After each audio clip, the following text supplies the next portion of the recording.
Para cerrar el debate, voy a ejercer el derecho de palabra.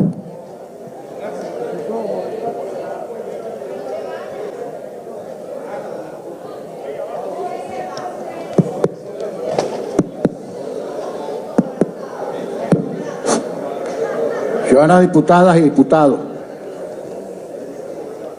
bueno, me corresponde cerrar el debate conforme a la lista de oradores que enunciamos al comienzo de esta accidentada sesión, y por supuesto no puedo obviar los lamentables momentos en que nos vimos hace un rato por el asedio de grupos violentos a la sede del Parlamento Nacional, consecuencia desde luego de la instigación, de la incitación, del aliento, porque esos no son grupos que operan espontáneamente.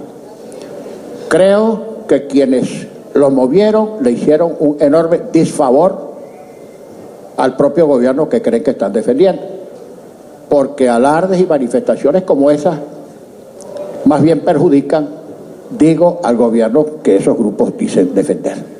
Voy a comenzar mi intervención haciendo algunas referencias a lo expresado por el diputado Elías Agua. Diputado Agua, yo no soy el jefe de la oposición, yo soy uno de los dirigentes de la oposición. La oposición no tiene un solo jefe, no tiene un solo, somos muchos. Así es que el halago, eso que en lenguaje coloquial se llama caridad con uñas, no nos va a hacer mella, porque nosotros sabemos que es una estrategia o un recurso válido el tratar de sembrar este tipo de intrigas o de diferencias entre los dirigentes de la oposición. Somos muchos y tenemos muchas diferencias, pero al final siempre nos ponemos de acuerdo y tomamos nuestras decisiones. Como son también, por cierto, varios y tendenciales los liderazgos que hay en el seno del partido de gobierno y en el gobierno mismo, uno de cuyos más importantes dirigentes es Nicolás Maduro, ciertamente. Pero hay también grupos y hay tendencias y usted lo sabe. Yo quiero referirme casi para hacerlo como aclaratoria o como reflexión por última vez en este tipo de debate, despejar algunas cosas. No constituye para nada desestabilización, ni golpe de Estado, ni de impronto, ni continuado, ni en secuencia, el que alguien haga uso de los derechos constitucionales que tiene para remover a un gobierno, promover un revocatorio, solicitar la renuncia, eventualmente promover el enjuiciamiento, tratar de aprobar una enmienda, en fin, son recursos que están en la Constitución. Y si son recursos que están en la Constitución, a quien los utilice, a quien los aliente, a quien trate de arbitrarlos, no se lo puede acusar de desestabilizador ni de golpista. Ahora, si los servicios de inteligencia, civiles o militares, detectaran la confabulación, la conspiración, la reunión de civiles con militares para dar un golpe de Estado, es decir, por la violencia, por la fuerza, por supuesto, esa es una forma inconstitucional de salir del gobierno.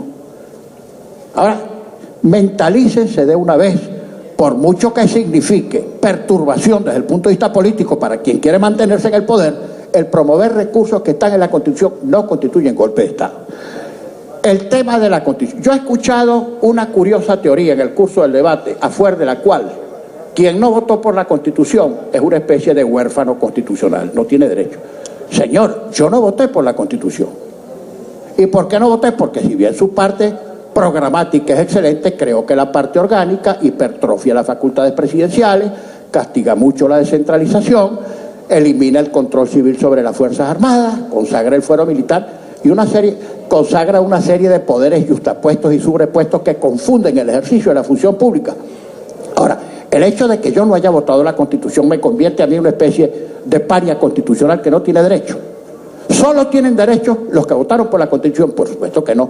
Y mire, diputado Java, una reflexión. Si usted consulta las cifras del Consejo Nacional Electoral, se conseguirá con que 7 de cada 10 venezolanos no votaron esa Constitución. Unos porque votaron en contra y otros porque se abstuvieron. 7 de cada 10 venezolanos no votaron, por lo que sea. También es menester reconocer que esa fue una Constitución que, conforme a las reglas, votó en referéndum aprobatorio la mayoría del pueblo. Eso no se discute. Pero insisto, el hecho de que alguien no haya votado la Constitución no significa que esa persona no pueda invocar los derechos que esa Constitución contiene, ni exigir que se cumpla por parte de quienes quieren cumplirla. Ok, bien. Vamos, la de la oferta de los 6 meses. Hoy por fin el diputado Víctor Clark en su intervención citó exactamente lo que yo dije. ¿Qué dije? Por cierto, no tengo el copyright porque no fue una ocurrencia mía. Repetí lo que nosotros en el curso de la campaña electoral todos habíamos ofrecido como plataforma electoral, que íbamos a presentar en el lapso de 6 meses, dentro del lapso de 6 meses, una salida democrática, constitucional, pacífica y electoral del gobierno. No que lo íbamos a sacar ni que íbamos a dar un golpe, que dentro del lapso de 6 meses íbamos a presentar fórmulas democráticas, constitucionales, pacíficas y electorales para salir del gobierno, y efectivamente las presentamos. Que no hayamos podido arbitrar ninguna hasta ahora porque el propio gobierno se ha encargado de demorarlas o de suspenderlas una tras otra es cosa distinta, pero intentamos a tiempo. Promovimos el referéndum revocatorio, promovimos la enmienda constitucional, etcétera, etcétera. También entiendo, por cierto, porque el instinto de conservación que funciona tanto en la vida como en la política lleva a que, por supuesto que el gobierno quiere quedarse donde está. Es su instinto de conservación y uno lo comprende. Lo que a veces creo que hay desproporcionalidad de los medios empleados para mantenerse ahí. Una reflexión, diputado Jagua, porque yo sé que usted es una persona estudiosa. Fíjese que la denostada Cuarta República duró, por decir, 40 años, del 58 al 98. Y si nosotros tomamos en cuenta la situación de este gobierno, pongámosle que no haya revocatorio, que llegue al término natural de su mandato, que es el 2018, porque supongo que en el 2018, si es que llegamos allá, no nos irán a decir, no hay elecciones, las elecciones no hacen falta. Pero supóngase que no hay referéndum, supóngase que llega al vencimiento de su término natural, que es el 2018, tendríamos que la Quinta República duró 20 años, la mitad del punto fijo, o de la cuarta. Eso es una cosa para reflexionar. Y otra cosa que le quiero decir, yo no discuto, yo puedo estar de acuerdo o en desacuerdo con una ideología, pero yo las respeto a todas porque al fin y al cabo las ideologías son esos sistemas de ideas en los que la gente puede creer o no creer. Por cierto que tener una ideología no lo pone a uno a resguardo de la crítica de los que no estén de acuerdo con esa ideología. Pero bien, pero lo que no se puede es ideologizar de tal manera un modelo de desarrollo por manera que sea imposible rectificar si el modelo falla. Y yo creo, me perdona usted, lo digo con el espíritu crítico más objetivo, me parece que esa ha sido la gran falla que ha tenido el gobierno, aferrarse a un modelo pretexto de una ideología que no ha dado buenos resultados en la práctica. Y no lo rectifican. ¿Por qué no lo rectifican? No me puedo permitir ejercicio de imaginación porque yo no estoy en el seno del gobierno para saber. Yo creo que es porque hay diferentes grupos y ninguno logra imponerse sobre el otro, aunque también es cierto que el dirigente más prominente de entre todos los grupos es el presidente de la República. Es evidente porque está ahí. Ok. El tema de las giras del presidente. Yo creo que una de las cosas que más le ha hecho daño al gobierno afuera, más que adentro, incluso afuera, es este conflicto de poderes. Le ha hecho mucho daño y lo saben ustedes. Cada vez que el presidente recurre a organismos internacionales en procura de créditos frescos para aliviar la situación fiscal, se consigue conservaciones porque en los organismos internacionales hay reservas y porque no están acostumbrados a esto. Están acostumbrados a una democracia funcional donde el presidente es el ejecutivo, el poder legislativo legisla, controla, etcétera, y el poder judicial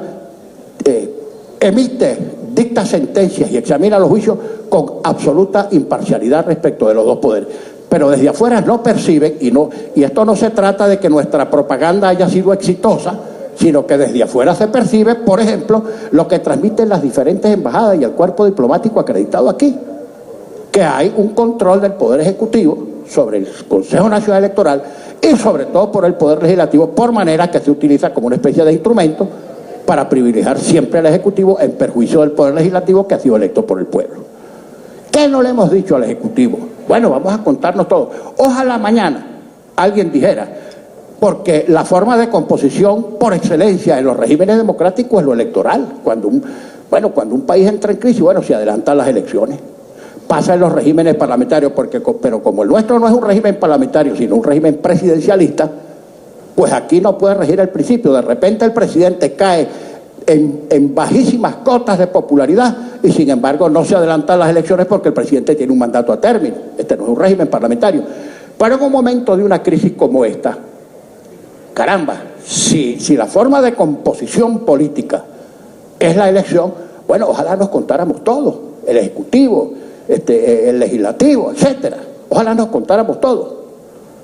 Esa solución la ofrecimos hace tiempo. Yo no sé incluso si en el mediano plazo esa pudiera ser, digamos que una solución consensuada o negociada. Me da terror pronunciar la palabra, no vaya a ser que se interprete mal. Pero, aquí o en determinado momento, o vemos cómo arreglamos las cosas o vamos a terminar matándonos. Y yo creo que eso no es solución para nadie. Y se los digo, yo sí creo en las recíprocas concesiones que hay que hacerse en política, porque yo he sido fundamentalmente parlamentario, pues yo creo en esto, en el diálogo, en la conversación. Pero tenemos que ver qué hacemos, porque si seguimos como vamos, vamos muy mal. Y vamos muy mal, no nosotros, no la clase política, no los parlamentarios, ni siquiera el Ejecutivo. Va muy mal el país. Fíjense lo que acaba de pasar, diputado Jagua, diputado Héctor Rodríguez, colegas del gobierno, con los bonos. Por 3 veces el presidente de PDVSA, o sea, no ha logrado el canje de los bonos. 3 veces, gravísimo, y los bonos siguen cayendo. Entonces, ¿qué dice el presidente de PDVSA, Eulogio del Pino, que es un hombre versado en materia petrolera y que tiene experiencia en la industria petrolera? Sale con lo siguiente: bueno, el que no entra el canje de bonos no le pago. Señor, eso te puede valer aquí para pongamos por caso, un contratista de PDVSA a quien tú le pagaste con bonos y tú le dices: mijo, si no me aceptas el canje no te pago. Pero eso se lo va a decir Eulogio del Pino como presidente de PDVSA al mercado financiero internacional. Si es que el tenedor de un bono de esos que no lo quiera canjear en cualquier parte del mundo, recurre al domicilio especial, que es la ciudad de Nueva York, y demanda el pago de su bono, y le confiscan, le embargan o dictan cualquier medida precautelativa con cualquiera de los bienes que tiene Venezuela en el exterior. Ahora, yo no soy de los que, por cierto, se frotan las manos cada vez que bajan los precios del petróleo, que los hay. Está bajando el petróleo. Si baja el precio del petróleo, bueno, la afectación es universal. Por supuesto que el pagano de esas cosas, así como el beneficiario de cuando sube el petróleo es el gobierno que dice: gracias a mi política el petróleo subió, pero nunca dice cuando baja el petróleo: gracias a mi política el petróleo bajó. Y realmente cuando sube o cuando baja es más producto del mercado que de la imaginación o de la política de cualquier gobierno. Esa es la verdad. Pero bien, yo no me alegro como venezolano de que el petróleo baje de precio.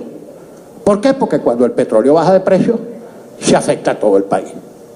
Se afecta a todo el país. Ahora, lo que sí me tiene que preocupar como venezolano es la mala administración de una cantidad de dinero que hemos manejado, digamos, que ha manejado el país todos estos años y que no se han traducido en una inversión eficiente para mejorar la situación general del país. No es verdad. Y ahí están los resultados económicos traducidos en desabastecimiento, en crisis de los servicios públicos, en inflación, y pare de contar. El presupuesto de este año.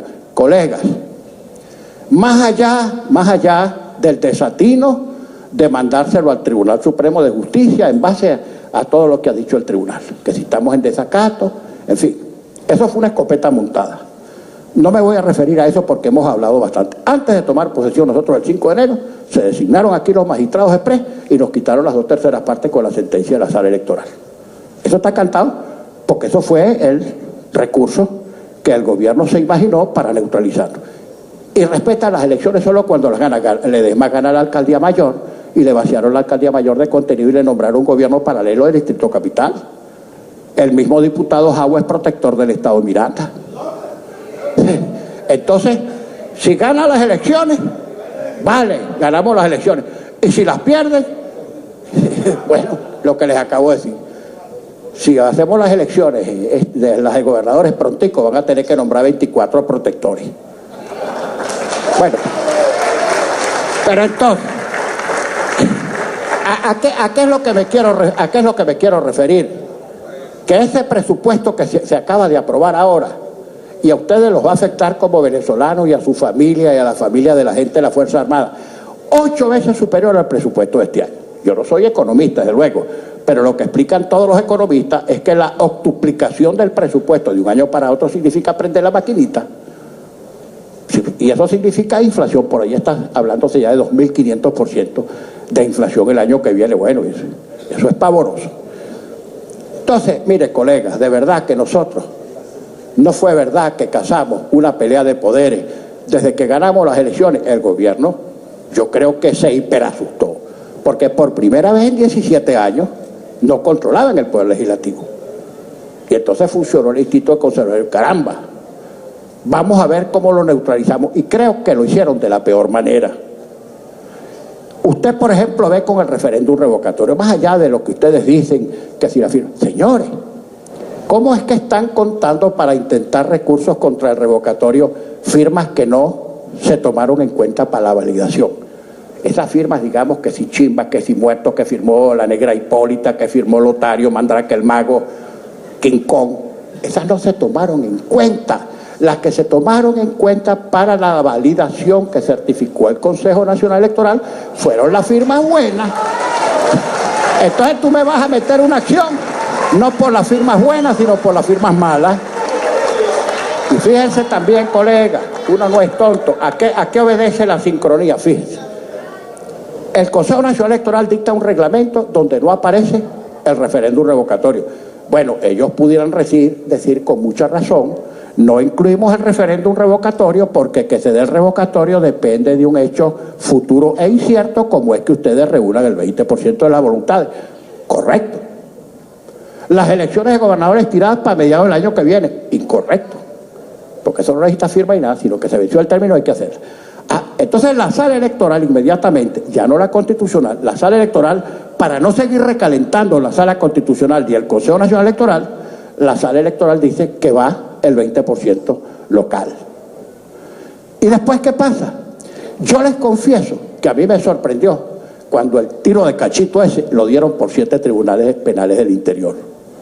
Porque yo creía, y lo anuncié varias veces, yo creía que el tiro iba a venir o por la sala constitucional o por la sala electoral. No, descentralizaron la cosa en 7 tribunales penales, 7 demandas casi al calco, y los 7 tribunales penales decidieron lo mismo. Y además colocan la supuesta infracción en tribunales penales para que la alzada sea contención penal. A mí me sorprendió de verdad. Pero cuando empecé a ver a Meliache, el otro, Tarela, Isabel, etc., o sea, los juramentados haciendo igualita la demanda, y por aquí vienen los tiros. Inaudita parte, declaran procedente por medida cautelar la suspensión del proceso. Eso que ustedes dicen, bueno, no está muerto, está suspendido. Bueno, pero si nos acuñan una suspensión como la de los diputados de Amazonas que tienen 11 meses en la cola, ya sabemos qué es lo que va a pasar con el revocatorio. Sí, bueno, mira, sí, usted sabe con cuántos minutos yo lo ñapeé a usted, diputado Rodríguez. 6 minutos de ñapa le di. Bueno, en fin. Esto no es, mire, esto no es abuso, sino más bien una angustia, reflexiones que estoy haciendo, porque estoy realmente preocupado con lo que está pasando. Bueno, finalmente, estimados diputados, para terminar con esto, la referencia a Rómulo, del que ahora, caramba, yo le confieso mi admiración. Usted se ha convertido en un estudioso de Rómulo, diputado Rodríguez. Bueno, qué bueno. Pero fíjese, déjeme decirle 2 cosas, bastante. En primer lugar, Rómulo no modificó la Constitución para quedarse ahí. No la modificó. En segundo lugar, no compare usted la situación de los años 60, donde había, no la voy a jugar, pero había una guerra, unidades tácticas de combate, guerrilla urbana, y las medidas que se tuvieron que tomar en ese momento para estabilizar el sistema democrático no se parecen a esta, porque aquí no hay guerrilla, ni hay conspiración, ni hay golpe de Estado, ni hay unidades tácticas de combate, ni hay campesinos, ni hay guerrillas rurales. Aquí la situación es absolutamente normal y todo estaba dado para que ustedes hicieran un gran gobierno, e hicieron un gobierno malísimo que ya lleva 18 años, ese es el problema. Ahora, finalmente nosotros vamos a votar este acuerdo. Lo vamos a votar porque es nuestro derecho, hicimos el debate. Aquí todo el mundo expresó lo que quería, eso es lo procedente. Ojalá nosotros podamos dirimir nuestras dificultades en paz. Eso no es por el gobierno o por la oposición, es por Venezuela. Veamos más adelante, uno puede estar en el gobierno, puede estar en la oposición, pero al final, que queda país, los hijos, los nietos, las generaciones que vienen, y siempre hay una capacidad de recuperación, porque uno en política se lleva a tropiezos, muchas derrotas y unas pocas victorias, pero siempre hay oportunidad de llegar a una mejor situación. Así que muchas gracias, estimados colegas, por la atención. Vamos a proceder a votar el acuerdo, previa lectura que se va a hacer por secretaría. Muchas gracias. Sí, al final de la votación, no, mejor dicho, ahora mismo tiene un derecho de réplica el diputado Pedro Carreño de 3 minutos y un derecho de réplica de la diputada Tania Díaz también por 3 minutos. Pedro Carreño. Junta directiva, colegas parlamentarios. De verdad que me alegré de sobremanera con la convocatoria del día de hoy. Cuando leí en el orden del día que se convocaba una sesión para la restitución de la Constitución de la República Bolivariana de Venezuela, el orden constitucional y la democracia, celebré con beneplácito porque dije, por fin, la derecha va a convocar a una sesión para reconocer sus errores, hacer un mea culpa y en una profunda reflexión y arrepentimiento decirle al país que se van a meter por el camino de la legalidad, la constitucionalidad y el Estado de Derecho. Pero esa alegría duró poco. Yo creo que al pueblo venezolano también le alegró. Cuando empezó el debate nos dimos cuenta que lo que contiene el punto del orden del día no guarda relación con las intervenciones de todos los oradores de la derecha reaccionaria, porque de su discurso se desprende la intención velada de abonar el terreno para generar las condiciones subjetivas para un golpe de Estado. Y más grave aún, cuando se lee el acuerdo que se va a aprobar en el día de hoy, y entre otras cosas, esto es grave, profundamente grave, entre otras cosas, acuerda primero desconocer la autoridad y vigencia de los actos del Poder Ejecutivo y de la sentencia del Tribunal Supremo de Justicia. El número tercero, emplazar al CNE a que fije de manera definitiva el cronograma del calendario este 2016 para el referéndum revocatorio y para las elecciones. El número cuarto... Diputado Carreño, perdóneme la observación. Un derecho de réplica. Usted está haciendo un debate sobre el fondo de la materia que ya debatimos. Por favor, haga uso de su réplica, porque fue aludido en el debate. El número cuarto, forma parte de mi réplica. Oiga, exhortar a la Fuerza Armada Nacional a exigirle al presidente de la República y al Consejo Nacional Tiene la palabra la diputada Tania Díaz para su derecho de réplica. Estaba fuera de orden, diputado. Usted no estaba en derecho de réplica, sino en una intervención y no se había anotado en el debate. Tiene la palabra la diputada Tania Díaz para un derecho de réplica. Sí, muchas gracias, presidente. Quería referirme al intento de ofensa que hizo el diputado Rondón por mi participación en la revolución como periodista y como presidenta de Venezolana de Televisión.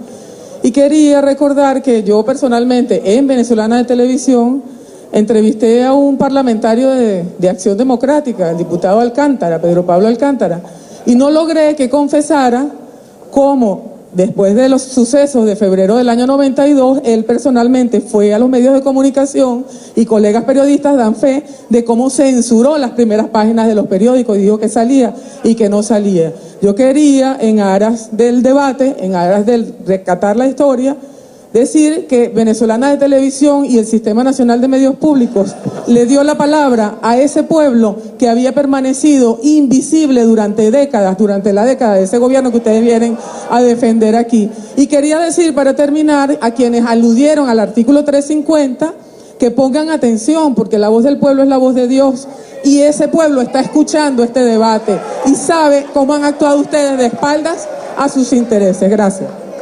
Gracias, diputada. Bueno, favor, ciudadano secretario, dele lectura al proyecto de acuerdo que ha sido consignado en secretaría y que una vez sea leído vamos a pasar a votar. La Asamblea Nacional de la República Bolivariana de Venezuela, en defensa de la Constitución, la democracia y los derechos humanos. Acuerdo para la restitución del orden constitucional en Venezuela. Considerando que el día 20 de octubre del presente año, las rectoras del Consejo Nacional Electoral decidieron, sin fundamentos sólidos e inconstitucionalmente, arrebatarle el derecho a revocar al pueblo soberano venezolano, comprometiendo la paz y la estabilidad de la nación. Considerando que Venezuela ha asumido válidamente compromisos internacionales relacionados con la garantía de la democracia y de los derechos humanos. Considerando que está pendiente la designación de 3 rectores principales y suplentes del Consejo Nacional Electoral, los cuales fueron nombrados provisionalmente en diciembre de 2014, y que el desempeño que la mayoría de ellos han tenido desde esa fecha conspira contra la democracia y revela una evidente parcialidad política, y que está en curso la designación de 2 rectores principales con sus suplentes, cuyos periodos vencen en diciembre de este año. Considerando que en diciembre de 2015, de manera irregular y fraudulenta, se designaron magistrados del Tribunal Supremo de Justicia violando la Constitución y el derecho de participación ciudadana, los cuales junto a los demás magistrados en su desempeño han terminado de desmantelar el Estado de Derecho, subordinándose a las órdenes del Poder Ejecutivo. Considerando que está en curso una investigación sobre la probable doble nacionalidad del presidente de la República, la cual debe concluir a la brevedad, que Nicolás Maduro ha participado activamente en la ruptura del orden constitucional antes señalada y que existen fundadas razones para sostener que han abandonado las funciones constitucionales de la Presidencia de la República. Considerando que la Fuerza Armada Nacional tiene el deber de respetar y defender la Constitución, en lugar de subordinarse a una parcialidad política, y que la obediencia debida no los exime de responsabilidad por la violación de derechos humanos. Considerando que en virtud del artículo 333, todos los ciudadanos estamos en el deber y derecho de restablecer la efectiva vigencia de la Constitución, acuerda, primero, declarar la ruptura del orden constitucional y la existencia de un golpe de Estado cometido por el régimen de Nicolás Maduro en contra de la Constitución de la República Bolivariana de Venezuela y el pueblo de Venezuela. Segundo, solicitar a la comunidad internacional la activación de todos los mecanismos que sean necesarios para garantizar los derechos del pueblo de Venezuela, en especial su derecho a la democracia.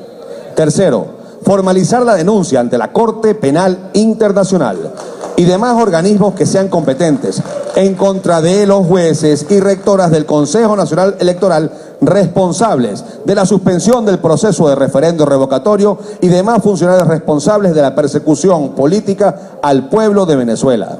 Cuarto, proceder de manera inmediata y de acuerdo con los mecanismos constitucionales a la designación de los 3 rectores principales y sus suplentes, que fueron nombrados provisionalmente en diciembre de 2014, así como la designación de los 2 rectores principales y suplentes, cuyo periodo de ejercicio culmina en diciembre del presente año, para con ello garantizar el respeto del derecho de los venezolanos a elegir, así como la independencia de poderes, el respeto al Estado de Derecho. Quinto, proceder de manera inmediata y de acuerdo con los mecanismos constitucionales a la designación de los magistrados del Tribunal Supremo de Justicia para garantizar el respeto del derecho de los venezolanos a elegir, así como la independencia de poderes y el respeto al Estado de Derecho. Sexto, iniciar el proceso para determinar la situación constitucional de la Presidencia de la República y convocar a una sesión especial de la Asamblea Nacional para el próximo martes 25 de octubre para evaluar y decidir sobre la materia.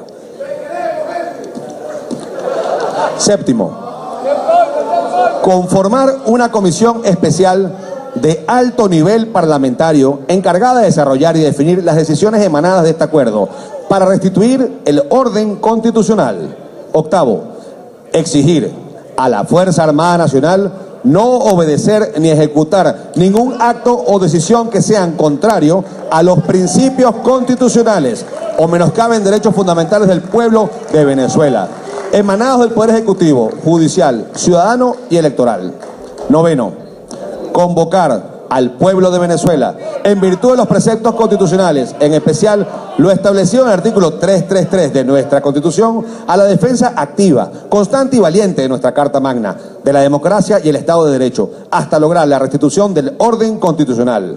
Dado, firmado y sellado en el Palacio Federal Legislativo, sede de la Asamblea Nacional de la República Bolivariana de Venezuela, en Caracas, a los 23 días del mes de octubre de 2016, año 205 de la Independencia y 157 de la Federación. Es todo, ciudadano presidente. Gracias, ciudadano secretario. Las ciudadanas diputadas y diputados que estén por aprobar el proyecto de acuerdo que acaba de ser leído por secretaría lo manifestarán con la señal de costumbre. Aprobado. De conformidad.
De los acuerdos del proyecto que acabamos de aprobar, se designa una comisión integrada por los diputados Edgar Zambrano, Simón Calzadilla, Américo de Gracia, Alfonso Marquina, Freddy Guevara, Belsa Solórzano y uno del PSV, cuyo nombre no ha sido consignado por secretaría.